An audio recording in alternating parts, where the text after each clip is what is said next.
Hello and welcome to another Atypical Philosopher video with myself, Jonathan M.S. Pearce. This is a relatively quick one today because not a lot of change has happened on the front line, but I will go through it for you. This is the 14th of November 2022.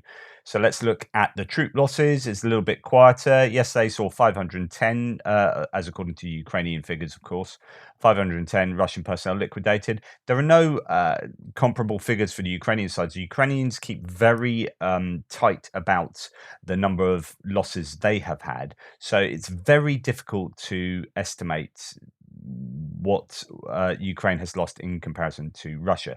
But here they say the Russians lost 8 tanks, 6 APCs, 2 artillery systems, another 2 drones, and 21 other vehicles and fuel tanks. A lot of these will be counting up the losses in Kherson, and some of those losses will have taken place over previous months, but they have just not been visually confirmed. This is again interesting. I said this the last few days. Only 2 drones lost, which means I think shows that they're really suffering Russia in terms of the number of drones they've got. There's apparently they are waiting for deliveries of Iranian drones. That's why we haven't seen these Shaheeds being used, but we also haven't seen too many Orlan 10s, Orlan 30s, other such drones being dropped anywhere along the front lines in the numbers we have seen previously. So I wonder whether they are just really suffering in terms of drone capability. Uh, if we were to sum up really what's happened, the Cavell group is pretty useful for a nice summary.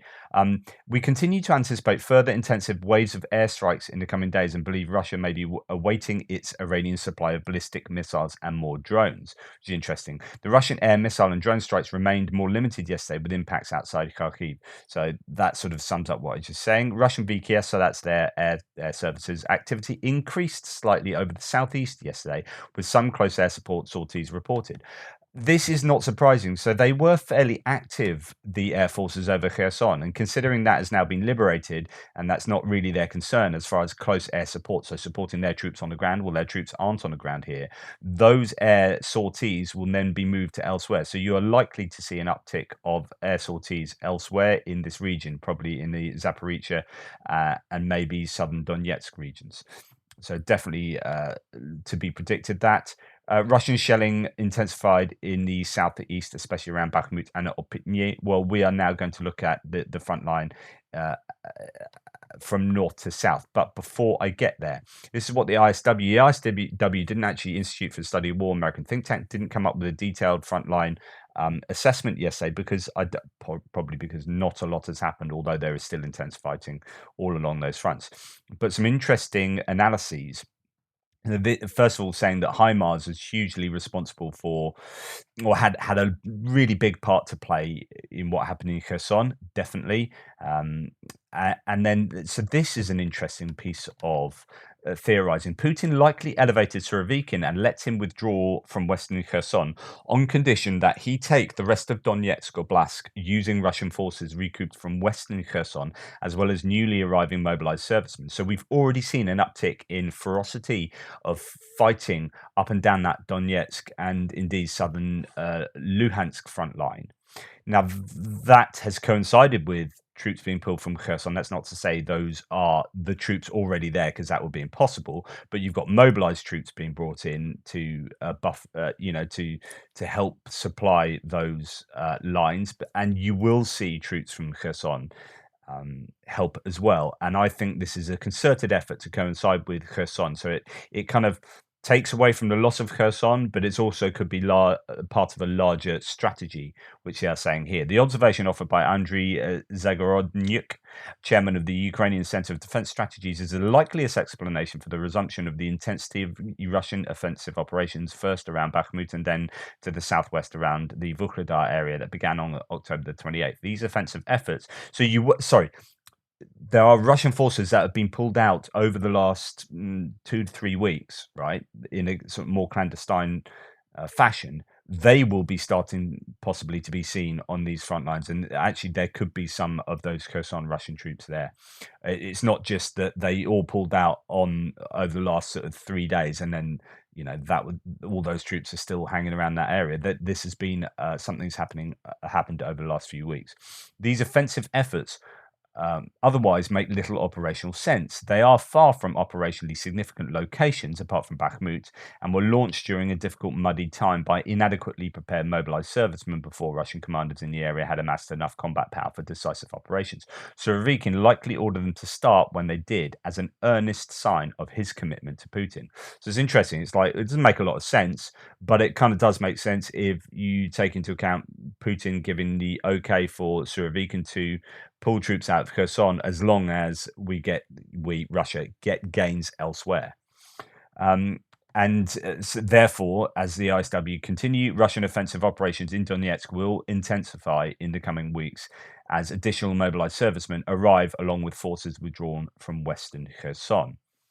Ukraine will also likely recoup combat power from western Kherson and redeploy it to other areas for both defensive and counter-offensive operations, exactly what I've been talking about last couple of days. Ukrainians made limited gains in Luhansk Oblast and will likely be able to make more gains if they are reinforced by troops from western Kherson.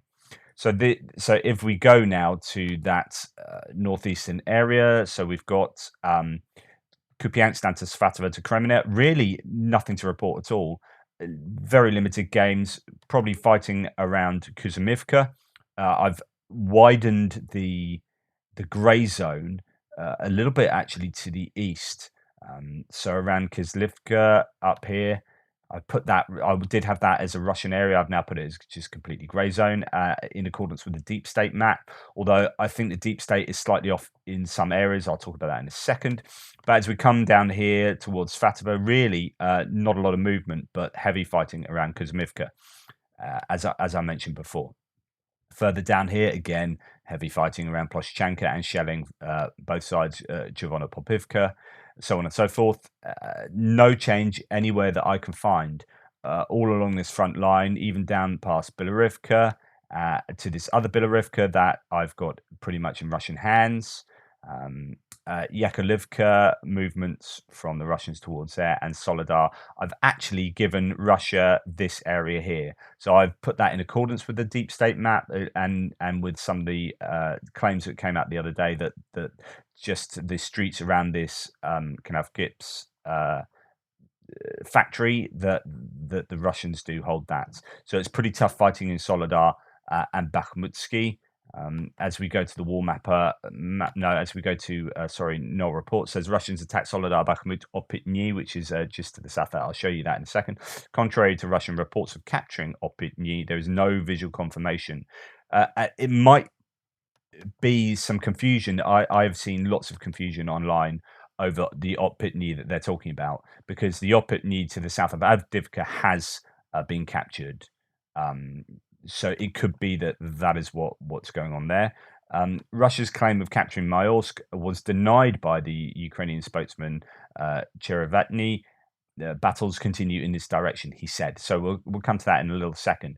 So let's just go back to Bakhmut. Bakhmut is just the scene of really intense fighting all over the shop, but particularly down south. So Ivangrad, interesting that the deep state map doesn't. So you got Bakhmutsi and Soledar here, and they've got that attack around that factory I was telling you about. So we come down here, they're attacking all over the shop. They actually have the lines slightly to the west here, where I've got sort of more of a grey zone, because I've seen visual confirmation of Ukrainians attacking this area.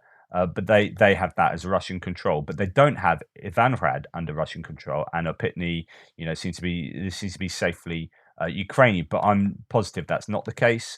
There is really intense fighting going on in and around this area. I'm pretty sure that's almost all the sources are saying that.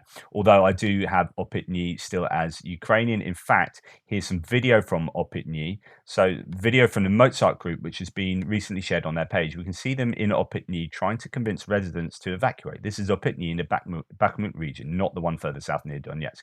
What's interesting about this is, first of all, it's an absolute state, as you'd expect, right on the front line and the scene of intense fighting. But there are still people living in basements. Look at it. It's an absolute mess. But they they find people, still 5 people, I think, living in a basement. No power, no water, no heat. And they're trying to get them out. Can all be over just like that. So this could be, well, this is a Mozart group. So thankfully they decided to leave after Vlado explained the process of evacuation. So these are guys who are really, and I've been in contact with these sorts of guys myself, who are working around this area, around the Bakhmut area, to evacuate civilians who are still there. And you just wouldn't believe that they're still there, but they are. So that is there in Opitny. Really hotly contested. Anyway, just no particular change, no change along here. Again, the Russians are still trying to push down south here. Now, when we talk about where are you? In fact, I need my everything on. So I need to see, yeah, here we are, Maiorsk. So this is the area, and I still have both sides. So there are claims that the Russians completely hold the railway station. So there's a railway station in Maiorsk, which would be important if, of course, you can get rail through there. But it's been the scene of a lot of fighting over a long time. But the Ukrainians claim no, we still hold that. I would possibly side with the Russian claims a little bit more here. I just think it's likely that they have made some advances there recently. But there you go. It could go either way. Google Maps is being annoying. Sorry about that. So as we come further south, still around Avdivka, we have difficult times for the Ukrainians here. Opitny here, Vodianye, and Pisky onto Pervomaisky. I find it interesting. The deep state map here is very different to what almost everyone is saying, which is that so that's New York as we come down to Avdivka here. So they have the Russians still back just in Pisky, which is, they've been in Pervomaisky for weeks and weeks. So I'm not quite sure why their map is so different from the claims that everyone's making. So Russians are in Pervomaisky. I know it's just a matter of a kilometer or so. So, you could say so what. But I would, I think the deep state map's slightly off there. And then we come back down to Pavlivka. There's just heavy fighting everywhere, but just no change. Pavlivka, there's lots of different claims about Pavlivka. There are, for example, here's a pro-Ukrainian source saying the Russian invaders are still outside Pavlivka, and according to their latest drone video, they are more than a kilometer away from the village. So, that's someone making claims using sort of geolocated drone footage that they're still outside of Pavlivka. I would disagree with that. I've seen footage of them in Pavlivka, but these things come and go. They're sort of, it's push and pull, and quite often they were in a place the day before and not the day after. So it's quite difficult to make claims with any kind of certainty in a very dynamic front. And then we're moving on to Kherson and what's going on down there. Now, what is the TLDR is no movement, really, just a lot of fighting. Now, the place of interest around Kherson is this Kinburn Peninsula and Kinburn Spit. Just to give you, first of all, I have to make a correction from yesterday. I showed you the day before. I showed you the explosion of the Antonivsky Bridge. Where it wasn't. It was a dam, and it was what people have been trying to work out exactly what happened there. And it could be that HIMARS hit some trucks going across the dam at the time. I think it was a dam rather than the Antonivsky Bridge. This might be something. It's one or the other. And there were scenes apparently of sort of bodies in the water and trucks in the water and whatnot. And it could well have been that HIMARS hit an attempted evacuation convoy, and that then those HIMARS rockets exploded munition that was in the convoy, or exploded detonation devices, explosives that were set up on the dam by the Russians, and that blew it all up big time. So it might have actually been triggered by HIMARS blowing up Russian explosives and hitting a convoy. I don't know if that was on the dam, and that what I'm saying might have happened on the bridge. But either way, there were explosions on both, and there have been sort of trucks and bodies and things found downstream. But this, as far as the dam is concerned, 3 of the gates on the north side, the right bank of the dam, have been blown up. So that's what's going on there. As Andrew Perpetua says, just an FYI, the Kinburn spit is the green part. So the spit is just this long, thin part there, and the yellow and green is the Kinburn Peninsula. So we are going to be looking at this here because there have been lots of claims from yesterday that the Ukrainians have attacked along there and have done an amphibious landing. So if we move on my map over to there, the claims are, and I will adapt this once I've got just a little bit more confirmation, but the claims are the Ukrainians have, and it's funnily enough, I was talking about exactly the notion that they could do this next and have a land bridge and then attack to the east. Well, it appears that they have done that, and that they've taken up to Heroiska. So that's actually quite a sizable portion of that area. Now, if they can continue to successfully get supplies across there, I mean, the difficulty is stuff like fuel, heavy mechanized equipment might be very difficult. But let's have a look at some of the claims. However, in complete contrast to the previous report, Ukraine says it successfully landed troops on the Spit yesterday. This evening, they report having liberated the strip of land up to the village of Heroiski. Unconfirmed reports from Russian media outlet Rosmi that the Ukrainian forces have taken control of the village of Heroiski on the left bank of the Dniprovska Gulf near the Kinburn Spit. Firefights and explosions were reported in Holopristan, which is further in. That's been the scene of lots of explosions over the time. Now, a couple of videos to support that. Again, can't tell exactly where this is and who these are and when this was taken, but this is apparently, according to the OC South, Operational Command South, active actions regarding the deoccupation of the Kinburn Spit in the Mykolaiv region continued yesterday. We're waiting for official information. So that's one of the videos. Here's another video as well. Meanwhile, soldiers in the armed forces of Ukraine are crossing the Dnipro, this says. The video was published by the Ministry of Defense. It is assumed in the network that ours are preparing to completely liberate the Kinburn Spit. So again, exactly where this is unknown. The only part of the Mykolaiv Oblast that is temporarily occupied. And again, different are these same conditions, different times, two different groups.